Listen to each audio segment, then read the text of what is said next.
Hey, you wanna buy a horse? No, thanks, I have one. What about some, armor? Horse armor? Yeah, it's just 5.8 million gold. 5.8 million? Oh, okay, why not? Ladies, gentlemen, and Harajam of all ages, Diablo 4 has been out for a bit now, and as players experience more and more of this game, we also learn more about it. Some of these things are just neat little flavor bits that can enhance your enjoyment of the game as a whole, and some of them actually have a larger effect on your gameplay, your gear, your ability to prepare correctly to fight the hordes from hell, and the choices that you'll make along the way. Recently we had a talk about some things that you may not know about in Diablo 4 that will affect your overall experience, and you guys said that you wanted more, and of course, there are plenty more things to talk about. So let's get down to it with another pile of things you probably didn't know about in Diablo 4. First up then, let's talk about vendors. You know, those guys that you sell all your spare gear to once you have enough salvage materials banked up. When was the last time that you actually looked at what they are selling you?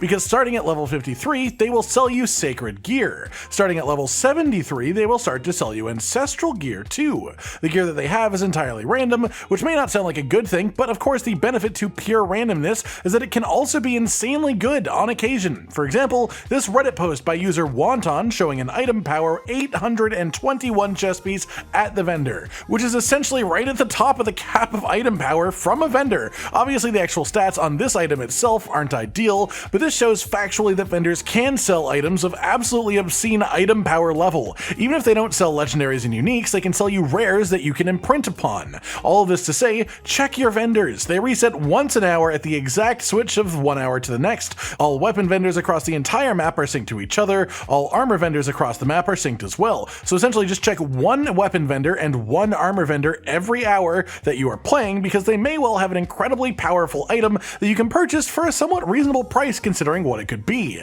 Obviously the chances aren't necessarily high each hour, but it is a 5-second thing to do when you're already in town, and the results could absolutely be worth it once in a blue moon. Our second point of note today then is a special amulet that you can get. There are items that drop from named elites all through the game that can actually drop above the item power cap of other items, but there are two caveats to that make their actual usability quite questionable. One, they have very set stats, they do not respect your class, and two, they only roll with 3 affixes as opposed to the standard 4 that high level gear will normally roll with. As a result of those two factors, these often aren't really worth using in general, but there is one sort of exception to that rule. One exception that you can only actually get once per character, a specific amulet that does roll class specific stats that can actually be incredibly relevant to a proper build if you get it at the right time. They can be enchanted to re-roll one of its 3 affixes as well, and it always has a guaranteed roll of insanely high bonus maximum life. The big thing with this is that it is based on your character's level, so ideally you do not want to do this until you are as high level as you can wait to do so. I got this pretty early on my level 86 Druid to show you an example of it,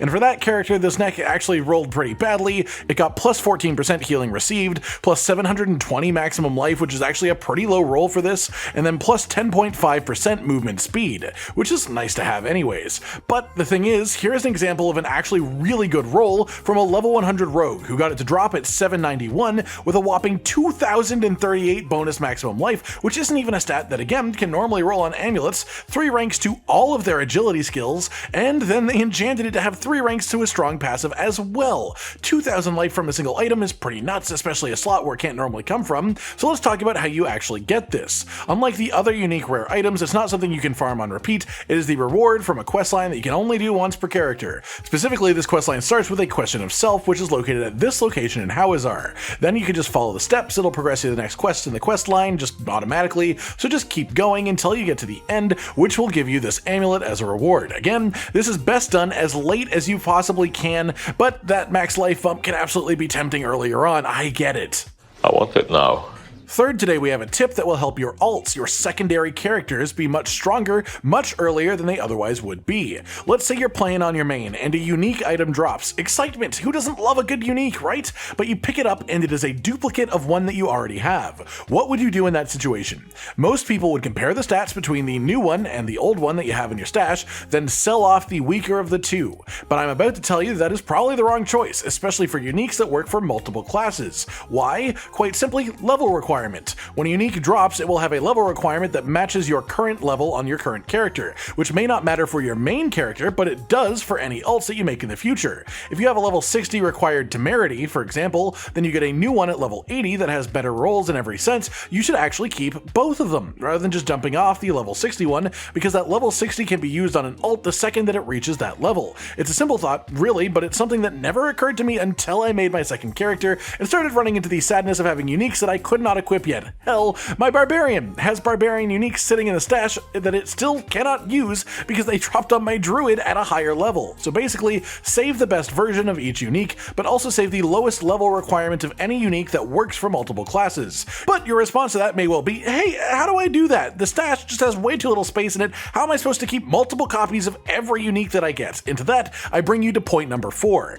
inventory management alts. You have 10 character slots on the Eternal Realm in Diablo 4, and even if you make one of each class that you intend to play, that still leaves 5 slots that you can actually mess around with. A really good way to make use of all of your character slots then is actually to use them essentially as mules. Just create a character, skip campaign on it, and you are immediately in Kiovashad. Then you can walk over to your stash, and then you can put any gear that you want to keep but don't need immediately available to you in the inventory of that character. Stash space feels super limiting in Diablo 4 so far. There are so many legendaries, so many pieces of gear and uniques that you want to actually keep, and if you are trying multiple builds of the same character, then you're probably keeping a ton of things around that just fill up your stash instantly. But if you make extra characters for this specific purpose, you essentially get 33 bonus stash slots per character that you make, which is surprisingly effective at clearing it all out and giving you a bit more space to work with. Number 5 then is one specific legendary aspect that is arguably the best aspect in the entire game across all the classes. A lot of people are quite aware of what this aspect is, but this one is just such a big deal that I felt it was definitely worth bringing it up just for the people that don't know yet, and that is the aspect of Disobedience legendary. What this does at a maximum roll is give you 0.5% increase to your maximum armor every time you hit an enemy, which can stack all the way up to 50% bonus armor. For the vast majority of builds, this will simply be the strongest defensive legendary you could possibly get because armor is just flat damage reduction. Increasing your armor by such a high percentage is invaluable, especially if you are trying to push higher tier Nightmare dungeons where having low armor will quickly lead to you being one-shot from just about any random attack that touches you. Disobedience is the solution to that if you can manage to build up even a few stacks before getting mauled. And if you want to be even stronger, you can even put it on your amulet to boost its effectiveness up to a max roll of 75% armor bonus when you have all the stacks, which is absolutely nutty to have. That said, in relation to Disobedience, we should also talk about our 6th point, which is the hidden existence of an armor cap in Diablo 4. The easiest way to show this is actually to surpass it. As you can see on my Barbarian here, if I hover over my massive armor number, it claims that I have 100% physical damage reduction from enemies at the same level. Yet if I go just walk up to some physical attacking enemies in the open world that are the same level as me, they do damage. So what's up to that? So what's up with that? If I have 100% damage reduction, they shouldn't touch me, right? Well, there is actually a cap to the effectiveness of armor within the game, which is an 85% damage reduction against same level enemies. What this means is any armor that you get that puts that number above 85% is actually meaningless against enemies of the same level, but enemies of a higher level do not respect that. The amount of armor required for each percentage of damage reduction goes up depending on the level of the enemy that is attacking you, and this is why you would still want to go this past 85% because it shows the reduction against equal level enemies, so you still want to go past that if you're doing content that is above your level, things like pushing higher tier Nightmare dungeons. The result of this is that it can be quite hard to actually know what the armor cap is against the things that you are fighting if they are significantly higher level than you, but the general rule of thumb is if you are pushing Nightmare dungeons that are way above your level, you won't really be able to reach the armor cap against them. So armor is good no matter what if you are doing that. This is of course relevant to the aspect of Disobedience too, because if you are only doing content that puts you against enemies the same level as you, and you already have high armor, the Disobedience is actually a total waste. It'll probably put you over the cap and do nothing. So keep this armor cap in your head, keep it in mind, and consider the content that you are focusing on. Make an informed choice while gearing yourself based on what you want to do. Ask yourself what you truly desire. Seventh then today is a neat little trick. I don't think I can call it a trick really, but it's a neat coincidence of the RNG of Sanctuary just lining up in a particularly useful way for us. Hell Tides are a lovely thing, right? A great way to farm legendaries, either specific slots from these slot boxes, or just open up a mystery chest for a rain of orange items. But did you know that world bosses can actually spawn in an active Helltide zone? And not only that, but they actually have bonus effects if they do. World bosses spawn in the world once every 6 hours or so. The timer is variable, so that isn't exact, but that is more or less an average of it, and they have a number of set locations that they can spawn within. A few of these happen to line up with where the Helltide will go, and so if a world boss happens to come up during Helltide and a location it chooses happens to be within that active Helltide, then this interaction will occur. The world boss will be 2 levels higher than it normally would be, which is why the one in my clip here is actually level 92, as you can see at the top of my screen, and much more practically, when it dies, it will actually drop 30 aberrant cinders, the currency that you use to open chests in Helltide. So if you do see a world boss pop up during Helltide, it is absolutely worth doing just for the cinders alone. I mean, generally, world bosses are worth it anyways, as they seem to drop a minimum of 1 legendary on kill, but especially during Helltide, this is worth it, as not only do you get that legendary, but you get the bonus cinders, really doubling up on effective farm per time ratio. And I bet most of you probably haven't even seen this happen before, as it only has actually lined up this way once or twice since launch, the entire time.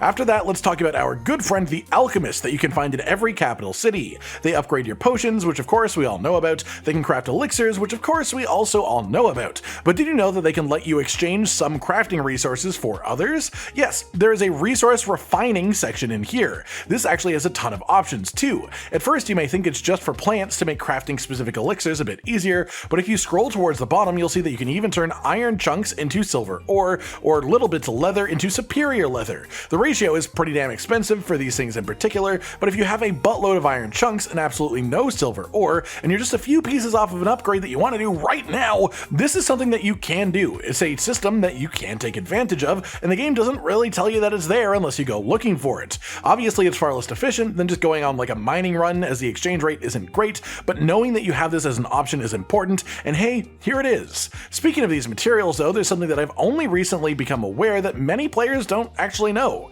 which is the logic behind salvaging or selling your gear. Essentially, at the start of the game or on any low-level alt, you want to salvage literally just everything that you are getting rid of. Gold value of gear goes up massively at higher levels, but the crafting materials are the same yield from level 1 gear as they are from level 100.